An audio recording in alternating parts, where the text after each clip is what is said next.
80 के दशक के उत्तरार्ध से सामाजिक जीवन के प्रारंभ से लेकर के अब तक शुरुआत के कालक्रम में जब मैं कार्यकर्ता के नाते ऐसे किसी आयोजन में सामान्य कार्यकर्ता के नाते व्यवस्थाओं के चलते हुए जब खड़े रहते थे पीछे, तो मुझे लगता था कि भोजन के उपरांत के कार्यक्रम में खड़े रहना बहुत चुनौती। कुछ वरिष्ठता के नाते चलते कुछ पीछे बैठने का अवसर लगा, तो मुझे लगा कि बाद में जागते रहना चुनौती। थोड़ा और बाद में जब पहली दूसरी पंक्ति में पहुंचे तो मुझे लगा कि चुनौती और बड़ी है, और कालांतर में जब मंच पर पहुंचे, मंच पर बैठने लगे, तो मुझे लगा कि चुनौती अब और बढ़ गई। और जब मंच पर बैठ करके बाद में लोगों से बातचीत करने का ऐसा सौभाग्य मिलने लगा, मुझे लगता है कि चुनौती और भी बढ़ गई है। अब जागते भी रहना है और जगाए भी रखना। लोक मंथन के इस अनूठे कार्यक्रम के अवसर पर जब हम औपचारिक रूप से समापन के लिए यहाँ उपस्थित आए, हम सब के बीच में मंच पर उपस्थित भगवान का वेश धारण करके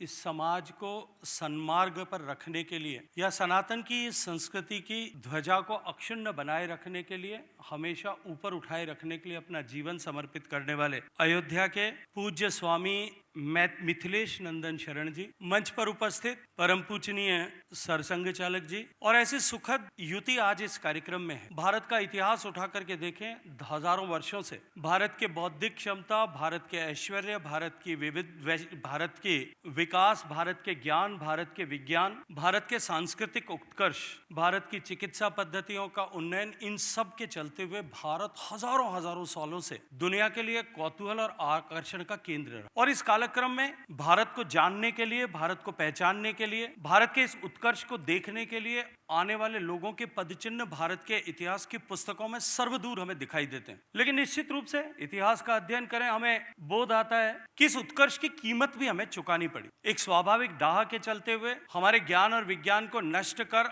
अपनी मान्यताओं को थोपने के दृष्टिकोण से जिन लोगों ने भारत पर तलवारों की ताकत के आधार पर हमला किया, तब से लेकर के अब तक निरंतर जो भारत की संस्कृति पर आक्रमण हुए, हजारों साल के इस आक्रमण की यात्रा में दुनिया की ऐसी अनेक सभ्यताएं जो उन आक्रमणों के सामने धराशायी हो गई, काल कवलित हो गई, काल के थपेड़ों से कहीं समाहित हो गई। भारत की ये महान सनातन संस्कृति बची रही केवल आजादी के पहले के कालखंड में। निरंतर हुए उन हमलों के बावजूद भी वो सतत बनी रही। यदि उसका एकमात्र कारण यदि कोई था, तो भारत के लोकमानस को धर्म की ऋजु से बांध करके और निरंतर धर्म के साथ में जोड़े रख करके हमारी संस्कृति को सिंचित करने के लिए भगवान का वेश धारण करके जिन लोगों ने अपना जीवन समर्पित किया, उनके प्रतिनिधि के रूप में आज स्वामी जी हम सब के बीच में हैं। और आजादी के बाद से लेकर के जो कालखंड हम सब लोगों के लिए एक स्वर्णिम युग हो सकता था, उस हजारों साल की गुलामगी के बाद में और लगभग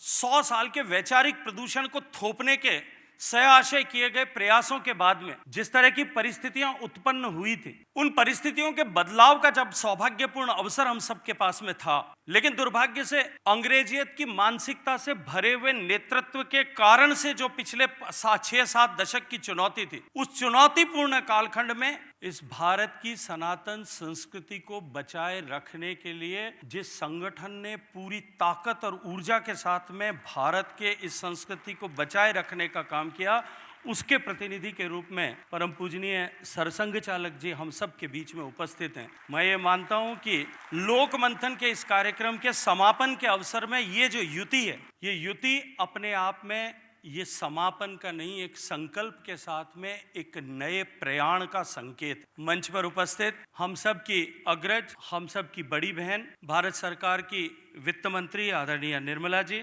मंच पर उपस्थित भारत सरकार के खान और कोयला मंत्री और इस कार्यक्रम की आयोजन समिति के सम्माननीय अध्यक्ष श्री जी किशन रेड्डी जी, प्रज्ञा प्रवाह के राष्ट्रीय संयोजक आदरणीय श्री जे नंद कुमार जी, संस्कार भारती के माननीय राष्ट्रीय संगठन मंत्री माननीय अभिजीत गोखले जी, सम्माननीय श्रीनिवास जी, और इस सभागार में उपस्थित ऐसे सारे लोग जो इस लोक मंथन के इस 4 दिवस के कार्यक्रम को अपने अर्जित और अपने अनुभूत ज्ञान के माध्यम से जिन लोगों ने समृद्धि प्रदान की है, मैं ऐसे सभी मंच पर बैठे और मंच के सामने बैठे हुए सभी महानुभावों का देवियों के श्री चरणों में प्रणाम करता हूं। आप सबको अभिवादन। मित्रों, जैसे मैंने कहा कि यह संकल्प के साथ में एक नई यात्रा के प्रयाण का शंखनाद है, और साथ ही साथ में ये शंखनाद है सनातन मूल्य और भारत की इस महान संस्कृति की वैश्विक प्रशस्ति और स्वीकृति के लिए एक नए यात्रा की शुरुआत। आइडिया ऑफ इंडिया को एक मौलिक संस्करण के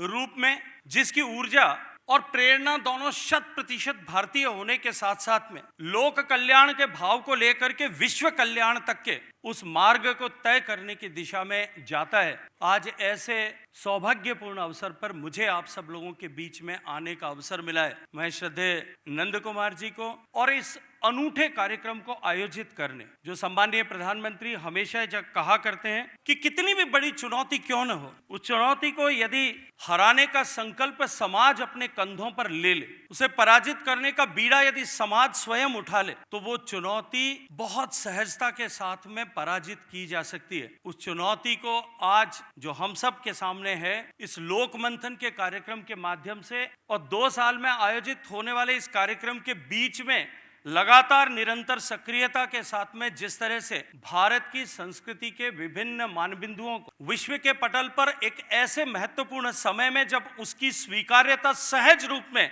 भारत के बढ़ते हुए सामर्थ्य के साथ में विश्व भर में प्रतिपादित हो रही है, इस अनूठे कार्यक्रम में, इस यज्ञ में, इस राष्ट्र निर्माण के यज्ञ में मुझे भी आप सबके बीच में आने का अवसर मिला है। कार्यक्रम के आयोजन और साथ ही साथ में मुझे अवसर प्रदान करने के लिए मैं सम्माननीय नंद कुमार जी,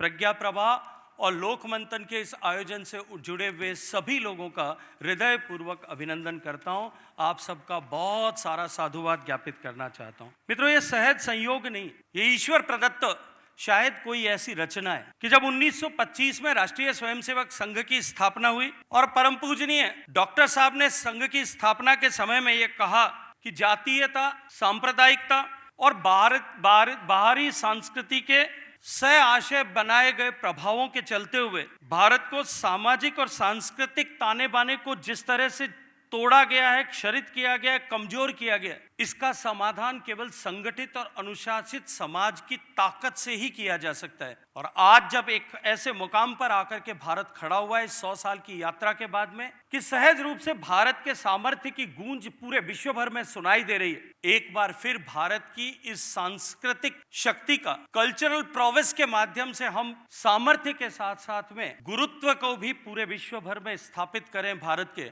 इस दृष्टिकोण से जो प्रयाण है, उसमें निश्चित रूप से लोक मंथन का ये कार्यक्रम और लोक मंथन की ये रचना, लोक मंथन की एक कल्पना, लोक मंथन की ये सक्रियता निश्चित रूप से एक बहुत बड़ी भूमिका का निर्वहन करने वाली। 90 के दशक से लेकर अब तक प्रज्ञा प्रवाह ने जिस तरह से भारतीय चेतना को और भारतीय संस्कृति को समाज की जड़ों के साथ में जोड़ने का काम किया है, ये संकल्प को सिद्धि में बदलने की यात्रा के साथ साथ में भारत को उत्कर्ष के मार्ग पर ले जाने का एक समन्वित संकलित प्रयास के रूप में है। भारत का दर्शन, भारत का इतिहास, भारत की परंपराएं, उनका अध्ययन और प्रसार के साथ साथ में देश की गौरवशाली विरासत को नई पीढ़ी तक पहुंचाने और पिछली एक पीढ़ी में जिस तरह का क्षरण, दो पीढ़ी में जिस तरह का क्षरण धर्म के रिजु के साथ के कमजोर होने के चलते हुए और हमारी पारिवारिक व्यवस्थाओं के कमजोर होने के चलते हुए जो क्षरण हुआ, उस क्षरण को वापस पुनर्भरण करने का दायित्व जो प्रज्ञा प्रवाह ने लिया है, वो निश्चित रूप से अभिनंदन के योग्य भी है और समसामयिक भी है। तो हमारे ऋषियों ने, मनीषियों ने जो कुछ भी देता है उसको देवता के रूप में पूजने का विधान किया। माता पिता से लेकर के, पृथ्वी से लेकर के, जल के स्रोतों से लेकर के, वृक्षों से लेकर के, पहाड़ों से लेकर के, गौ माता तक, जहां भी हम कल्पना कर सकते हैं वहां सब सर्वदूर जो कुछ भी देता था उसे देवता के रूप में पूजने का विधान किया। जो देता था उसके साथ, उसकी रक्षा के साथ में अपना या उसके साथ अपना सहज संबंध स्थापित करने के लिए गुरु दे ज्ञान देने वाले गुरु से लेकर के वृक्ष ऑक्सीजन देने वाले पीपल के वृक्ष तक को एक रक्षा सूत्र बांध करके उसके साथ में सहज संबंध स्थापित करना और उस संबंध को धर्म के रिजु से बांधने की कल्पना का विधान हमारे ऋषियों मनीषियों ने किया था। जहां उस तरह की सूत्र का बंधन नहीं किया जा सकता वहां परिक्रमाओं का विधान किया गया।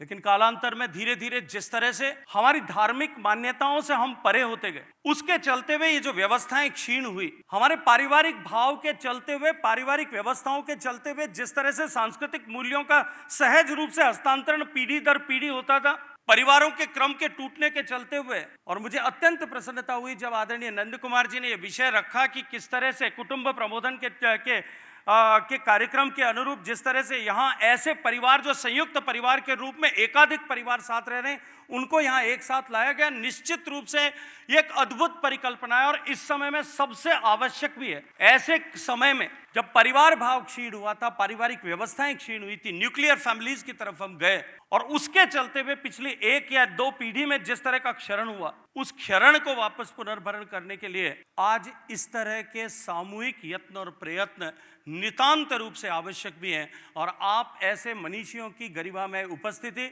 ऐसे विचार करने वाले गरिमामय लोगों की उपस्थिति मुझे इस बात पर विश्वास करने के लिए प्रेरित करती है कि आने वाले समय में जिस दिशा में हम आगे बढ़ रहे हैं, सम्मान्य नरेंद्र मोदी जी के नेतृत्व में देश जिस तरह से भौतिक रूप से प्रगति कर रहा है, जिस तरह से आर्थिक रूप से प्रगति कर रहा है, और अभी हाल ही में मैं एक नोबेल लॉरेट का एक लेख पढ़ रहा था जिसमें उन्होंने कहा कि भारत विश्व के सम्मानित देश बनने की दिशा में, जिसे हम सामान्य बोलचाल की भाषा में हम सब लोग विश्व गुरु कहते हैं, उस दिशा में आगे बढ़ने के लिए जो क्वालिफाई करने के पैरामीटर्स हैं, जिनको क्वालिफाई कर रहा है, आर्थिक दृष्टिकोण से प्रगति कर रहा है, सामरिक दृष्टिकोण से सॉवरेनिटी और को प्राप्त करते हुए अपनी शक्ति को अर्जित कर रहा है, तकनीकी दृष्टि से प्रगति कर रहा है, लेकिन उसके साथ साथ में भारत की जो सांस्कृतिक महत्ता और प्रभुता है, उस महत्ता और प्रभुता के आधार पर भारत न केवल सामर्थ्यशाली शक्तिमान देश बन सकता है, अपितु उसके साथ साथ में भारत अपनी सांस्कृतिक ताकत के आधार पर भारत एक बार विश्व का सबसे सम्मानित देश या विश्व गुरु का दर्जा ऐसा प्राप्त कर सकता है और उस दिशा में आगे बढ़ रहा है। ऐसे समय में इस तरह के समन्वित प्रयास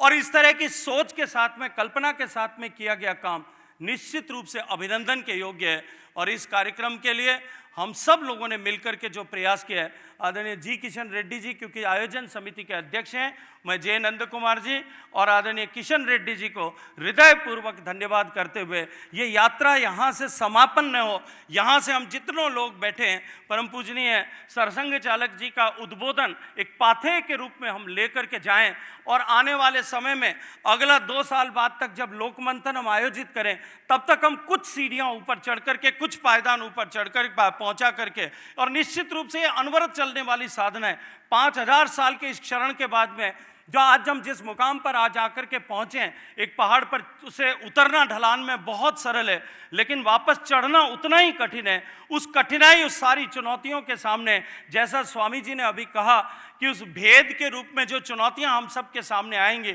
उस भेद को मिटा करके हम अभेद की दिशा में आगे बढ़ें, ये संकल्प हम सब के मन में प्रतिस्थापित हो, हम एक से अनेक हों और आगे जा कर के हम इस संकल्पना को और अधिक गहराई के साथ में लोक के मानस पटल पर वापस अंकित करने में हम सब लोग सक्षम हो। ऐसी शुभकामनाओं के साथ में आप सबका हृदयपूर्वक धन्यवाद करते हुए सबका अभिनंदन करता हूँ। भारत माता की